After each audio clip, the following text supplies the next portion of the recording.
میرے عزیز طلبہ، میں بر وقت دیکھ رہا ہوں ہمارے طالب علموں میں وہ طلب کا جو مادہ ہونا چاہیے وہ آہستہ آہستہ نکلتا چلا جا رہا ہے. وہ طلب کا جو مادہ ہونا چاہیے وہ اب آہستہ آہستہ نظر نہیں آ رہا ہے. ہمارے طالب علموں کی حالت یہ ہوتی جا رہی ہے کہ ایک موبائل نہیں، وہ دو موبائل رکھے ہوئے ہیں.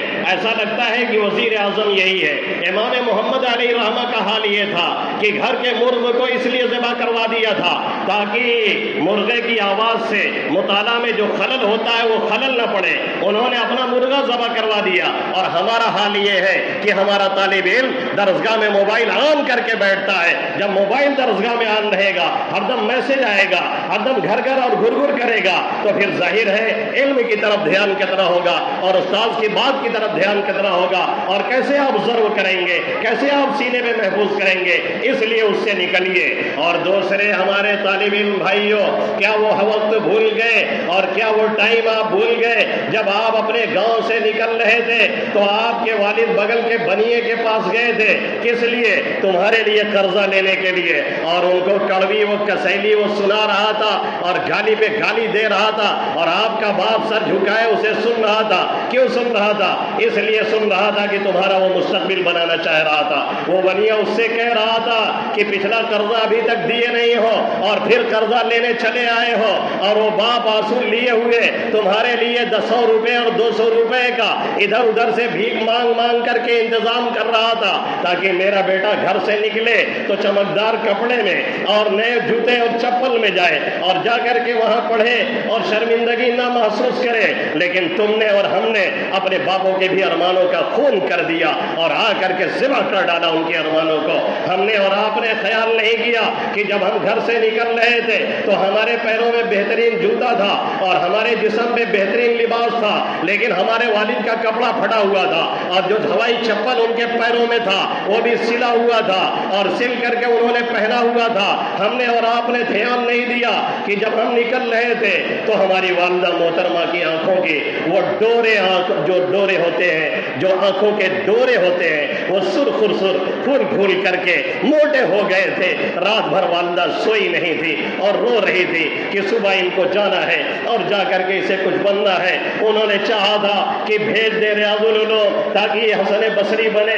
انہوں نے چاہا تھا بھیج دے ریاض العلوم تاکہ یہ جنید بغدادی بنے. انہوں نے چاہا تھا بھیج دے ریاض العلوم تاکہ یہ معروف کرخی بنے. انہوں نے چاہا تھا بھیج دے ریاض العلوم تاکہ یہ سری سختی بنے. انہوں نے چاہا تھا بھیج دے ریاض العلوم تاکہ یہ ابو حنیفہ، امام ابو یوسف، لیث ابن سعد، حضرت مالک، عبد الحلیم، مولانا علی میاں ندوی کچھ بن کر کے ابھرے اور قوم کو سنوارے اور سجائے. لیکن ہائے رے افسوس، اپنی ماں کا بھی ارمانوں کا ہم نے خون کیا اور آ کر کے ہم ان کے ٹپکتے ہوئے آنسو بھول گئے. اگر ہماری گرل فرینڈ رات کو فون نہ اٹھائے تو ہماری نیندیں حرام ہو جاتی ہیں، لیکن ماں کا آنسو ہمیں اور آپ کو یاد نہیں رہا. وہ بھول گئے اپنی بہن کا وہ آنسو جب تم نکل رہے تھے. وہ بار بار بہانے سے کچن میں اور غسل خانے میں جا رہی تھی، وہ اپنا آنسو چھپا رہی تھی کہیں ٹپک نہ پڑے اور بھیا رک نہ جائے، پڑھنے سے باز نہ آ جائے، اس لیے وہ اپنا آنسو چھپا رہی تھی اور تمہیں یہاں بھیج رہی تھی.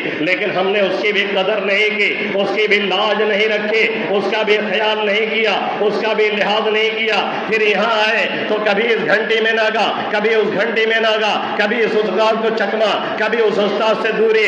کسی استاد سے لگا ہوتا ہے، اس میں دو رائے نہیں ہے، لیکن احترام ہر استاد کا فرض ہے.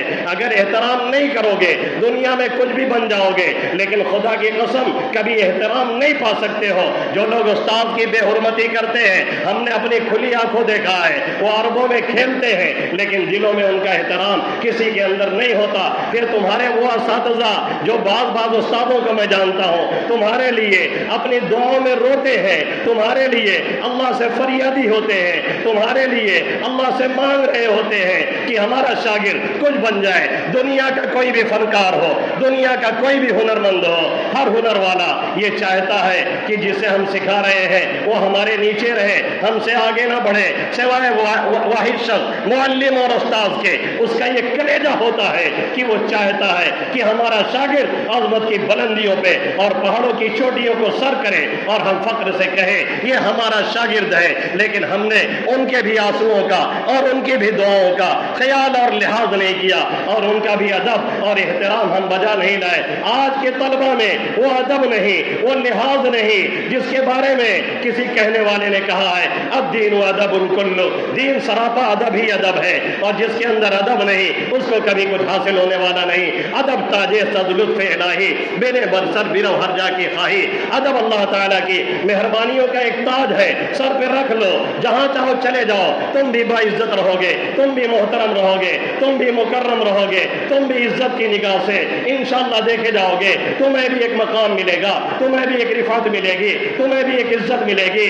آج کے طلبہ اساتذہ کی جوتیاں سر پہ لینے کے بجائے جوتیوں کو لات مارتے ہیں، پھر زندگی بھر لات کھاتے پھرتے ہیں۔ امام ابو حنیفہ رحمۃ اللہ علیہ پوری زندگی اپنے استاد کے گھر کی طرف پیر پھیلا کر کے نہیں سوئے، پیر پھیلا کر کے نہیں لیٹے، اور ان کے والد ان کے استاد تھے حضرت حماد جو زبردست تابعی ہیں۔ ایک ہی امام صاحب کا بیٹا جب پیدا ہوتا ہے اپنے استاد کی نسبت پہ اس کا نام بھی امام صاحب استاد اپنے استاد کے نام پہ حماد رکھتے ہیں۔ کبھی اساتذہ کا یہ ادب تھا کہ حضرت علی نے کہا اگر کوئی مجھے ایک جملہ سکھا دے میں اس کا بے دام غلام ہوں، وہ چاہے مجھے بیچ دے، چاہے غلام بنا لے، چاہے اپنے یہاں نوکر رکھ لے، یہاں 10 سال پڑھنے کے بعد سلام کرنے کے روادار نہیں، خیریت لینے کے روادار نہیں، پوچھنے کے روادار نہیں۔ کسی کو مذاق میں کچھ کہہ دیا گیا تو باہر سے ان کے ابا کا فون آ گیا کہ آپ نے ہمارے لڑکے کو کیا کہا ہے، تکلیف ایک پیسے کی نہیں ہوئی کیونکہ مجھے ان لوگوں سے کوئی بہتر رویے کی امید نہیں۔ ہاں افسوس یہ ہوا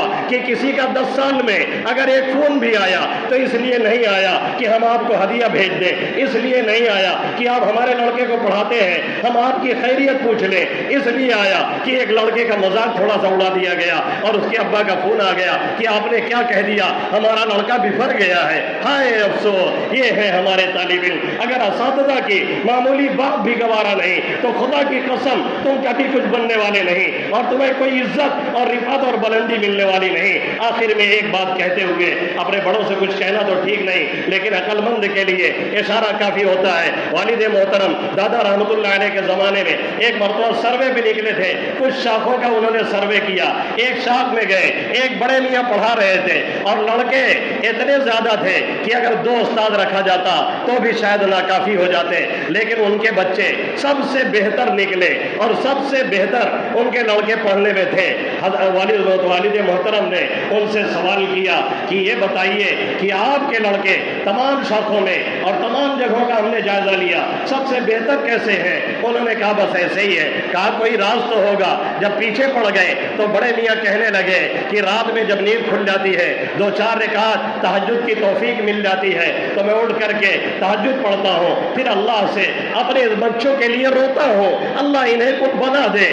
اگر کوئی آپ کے لیے رو رہا ہے تو برائے مہربانی اس کے آنسوؤں کی قدر کیجیے، اگر ایسے اساتذہ مل گئے ہیں تو ان کی قدر کر لیجیے، ورنہ پھر زندگی بھر ٹھوکریں کھاتے پھریں گے اور کبھی کچھ نہیں بن پائیں گے۔ آپ کہیں گے یہ ماضی کے واقعات ہم سنا رہے ہیں، ارے ابھی جو انعام لیں گے اور جو حاضر باز سال بھر رہے ہیں وہ آپ ہی کے ساتھی ہیں۔ گرمی آئی، سردی آئی، برسات آیا، بخار آیا، جوڑا آیا، ٹھنڈک آئی اور نہ معلوم کتنی پریشانیاں آئیں، ان کو بھی گھر سے خرچے نہیں ملے اور کتنی آفت اور مصیبت آئی، پھر بھی انہوں نے سال بھر حاضری لگا کر کے دکھا دیا۔ یہاں وہ بچہ بھی بیٹھا ہے جس نے 1 سال 7 مہینے میں حافظہ کیا تھا اور 2 سال میں حافظہ سے نکلا ہے، ایک چھٹی اس نے نہیں لیا، صبح میں آتا تھا، دوپہر میں جاتا تھا، ظہر بعد آتا تھا، عصر میں نکلتا تھا۔ کیا ہم بھی کوشش نہیں کر سکتے؟ کوشش کیجیے، محنت کیجیے، انشاءاللہ تعالی ہمارے لیے بھی راہیں کھلیں گی۔ وقت زیادہ ہو گیا اور کچھ کہنا تھا اب نہیں کہہ سکتے۔ اللہ رب العزت ان چند باتوں